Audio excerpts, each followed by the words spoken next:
Hello viewers, আজকে নতুন একটা ভিডিও নিয়ে হাজির হলাম আপনাদের মাঝে। আজকের যে রেসিপি নিয়ে হাজির হয়েছে এটা হচ্ছে নদীর বক মাছ দিয়ে বেগুন রেসিপি। অনেক সময় আমরা সাধারণত বক মাছ বলে থাকি, অনেক সময় কিছু কিছু অঞ্চলভেদে থুরেল মাছ বলা হয় বা থুরে মাছ, আবার কখনো কখনো বলা হয় কাকিয়া মাছ। এই যে মাছটা হচ্ছে এটা, এই যে লম্বা লম্বা দেখতে এবং ঠোঁট ঠোঁট লম্বা লম্বা থাকে, বকের মতো দেখতে, এই জন্য নামটা বক মাছ বলা হয়েছে আর কি। আপনারা দেখতে থাকুন, দেখলে আপনারা চিনতে পারবেন আদৌ মাছগুলো কেমন। অঞ্চলভেদে নামগুলো কিন্তু ভিন্ন। আর পাশাপাশি একটা পাবদা মাছও আছে এখানে। বেশিরভাগ যেটা দেওয়া আছে সেটা হচ্ছে থ্রেল মাছ বা বক মাছ নামে পরিচিত। এখানে দেখতে পাচ্ছেন 3, 2, 5, 8টা মাছ হচ্ছে বক মাছ আর একটা পাবদা মাছ। বক মাছগুলো দেখেন কি লম্বা, এবং এর কিন্তু লম্বা লম্বা বকের মতো ঠোঁট বা ছিল মুখ, সেটা কিন্তু ঠোঁট আকৃতি যেটা দেওয়া ছিল সেটা কিন্তু ফেলে দেওয়া হয়েছে। হ্যালো ভিউয়ার্স, আপনারা আমাদেরকে সবসময় সাবস্ক্রাইব করে পাশে থাকবেন এবং লাইক কমেন্ট সহযোগিতা করতে, লাইক কমেন্ট শেয়ার করতে ভুলবেন না। আপনাদের একটা লাইক কমেন্ট পারে আমাদের সকলের দ্বার প্রান্তে পৌঁছাতে এবং উৎসাহিত করতে, যাতে আমরা নিত্য নতুন নতুন নতুন ভিডিও নিয়ে আপনাদের সামনে আসতে পারি। আপনারা দেখতে পাচ্ছেন যে মাছ ভাজা করা হচ্ছে তাওয়া দিয়ে, আর এই পাশে বেগুন, আলু এবং পাশাপাশি টমেটো আছে কাটা। সাধারণত আমরা বেশিরভাগ সময় তাওয়া দিয়ে মাছ ভাজা করি, এই কারণে সেটা হচ্ছে তেলের পরিমাণ কম লাগে এবং মাছগুলো সাধারণত লেগে যায় না আর কি।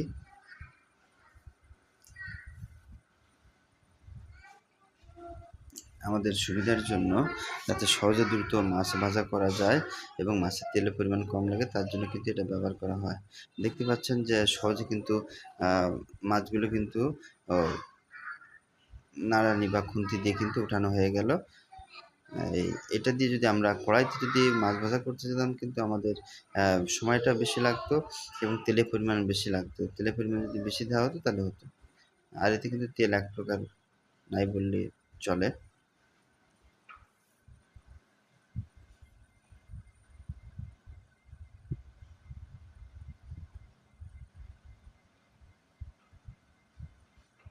এই দেখতে পাচ্ছেন মাছ কিন্তু ভাজা প্রায় শেষ প্রান্তে।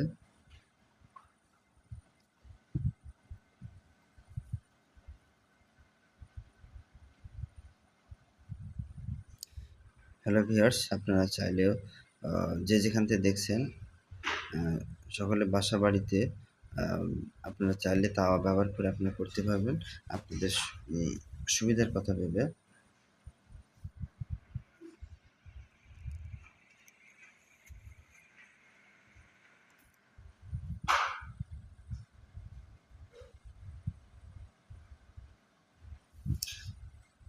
বাজার শেষ, আমরা কিন্তু দেখতে পাচ্ছেন আপনারা প্রত্যেকে যে নতুন করে আবার কড়াই নেওয়া হয়েছে। আর সম্পূর্ণ আজকের ভিডিও রান্না জুড়ে আছে কিন্তু নুপুরের মায়ের রান্নার করছে আর কি। প্রথমে তেল দিল, তেলের পাশাপাশি যেটা হলো জিরা। সাধারণত আমরা জিরা খেয়ে থাকি, এই জন্য কিন্তু জিরা দেওয়া হলো।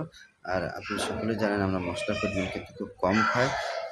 মশলা বেশি খাইলে শরীরের দিক দিয়ে অনেক ক্ষতি, এর জন্য কিন্তু এটা খাওয়া হয় না।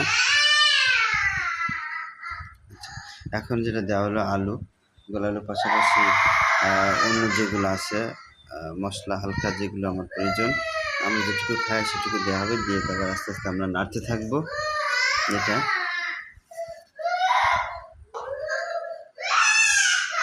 হ্যালো ভিউয়ার্স,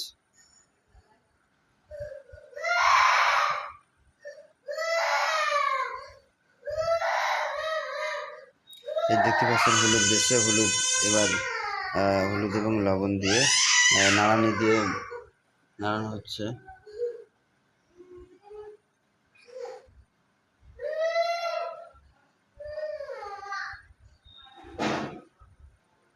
হলুদের কিন্তু অল্প দেওয়ার পরে কিন্তু হলুদের রং বেশ দেখতে পাচ্ছেন, কারণ আগেও একদিন বলছিলাম হলুদটা কিন্তু খাঁটি হলুদ,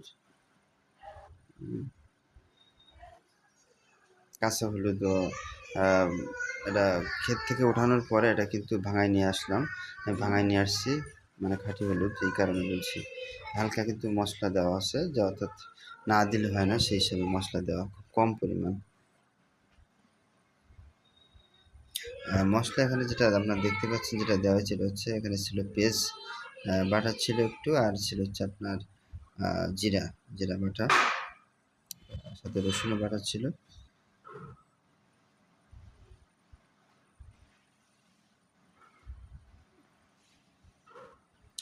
পাশাপাশি কাঁচামরিচ অংশ দেখলাম, যেমন সম্ভবত মানে ২টা দেওয়া। আমরা মরিচের অংশ খুব কম খাই, বিশেষ করে আমি কম খাই, তার জন্য কিন্তু কম দেওয়া হয়।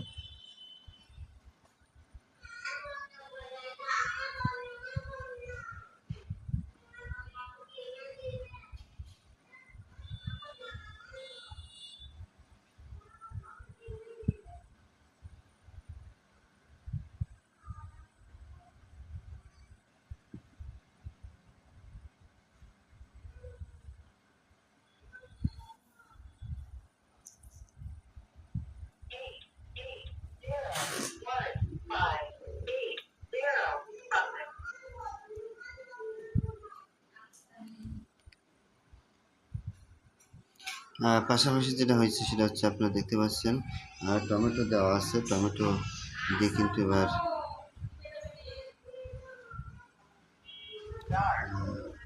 নাড়ানি দিয়ে একসাথে কিন্তু নাড়াচাড়া দেওয়া হচ্ছে।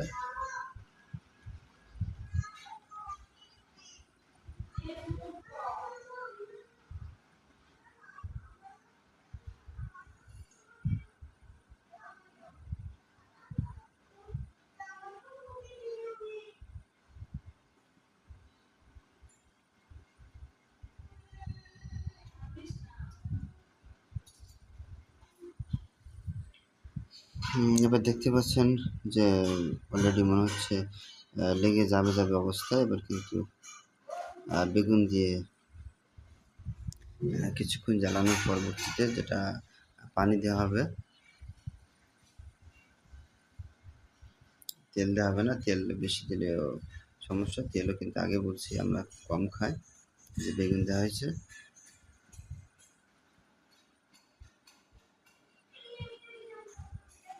বেগুন দিয়ে কিছুক্ষণ ধরে নাড়াচাড়া দেওয়া হবে।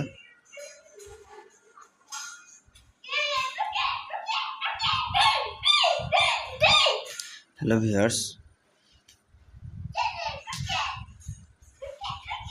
আমার ছেলেটা আজকে খুব দুষ্টুমি করছে।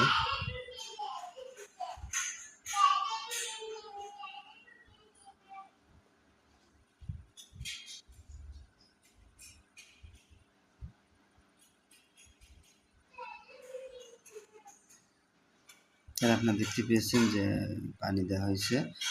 পানি যেহেতু আমাদের বিশেষ করে বেগুনে কিন্তু জ্বালানো খুব কম লাগে, বেশি কিন্তু জ্বালানো লাগে না। কিছু কিছু তরকারি আছে কিন্তু অতিরিক্ত জ্বালানো লাগে, এমনকি গরম পানি অর্থাৎ গরম করে পানি এমনকি ফেটানো লাগে, আর এতে কিন্তু তেমন লাগে না, জাল খুব কম লাগে। অল্পক্ষণ জাল দেওয়ার পরেই কিন্তু আমরা দেখতে পাচ্ছেন ঢেকে দেওয়া হয়েছে, বেশিক্ষণ জাল লাগে না, ৪-৫ মিনিট জাল দেওয়ার পরে কিন্তু রংটা বা অর্থাৎ পানি কিন্তু কমে এমনটা হয়ে গেছে।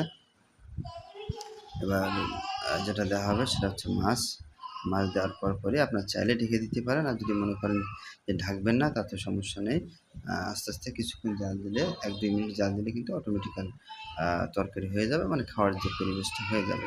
আপনারা চাইলে যে আলুগুলো আছে দেখতে পাচ্ছেন, আলু ২-১টা আলু আপনারা গেলে দিতে পারেন, অর্থাৎ ভেঙে দিতে পারেন যাতে ঝোলটা ঘন হয়, এটাও করতে পারেন।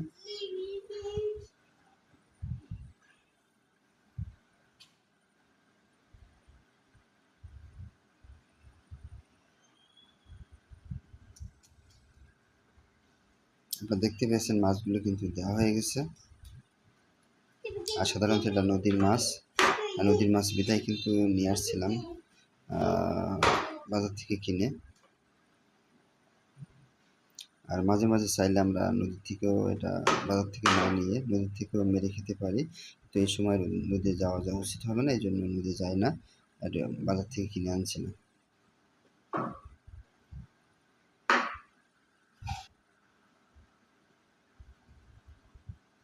আপনারা ইতিমধ্যে দেখতে পেয়েছেন খুব সুন্দর একটা কালার দেখাচ্ছে, অর্থাৎ মনে হচ্ছে তরকারির যে ভাব সেটা কিন্তু চলে আসছে। ঢেকে দেওয়া হলো। এর পরবর্তীতে কিন্তু আবার কিছুক্ষণ পরে মিনিট খানেক পর কিন্তু এটা করছি। হ্যালো ভিউয়ার্স, ধন্যবাদ সকলকে। পরবর্তী ভিডিও দেখার জন্য আমন্ত্রণ জানাচ্ছি।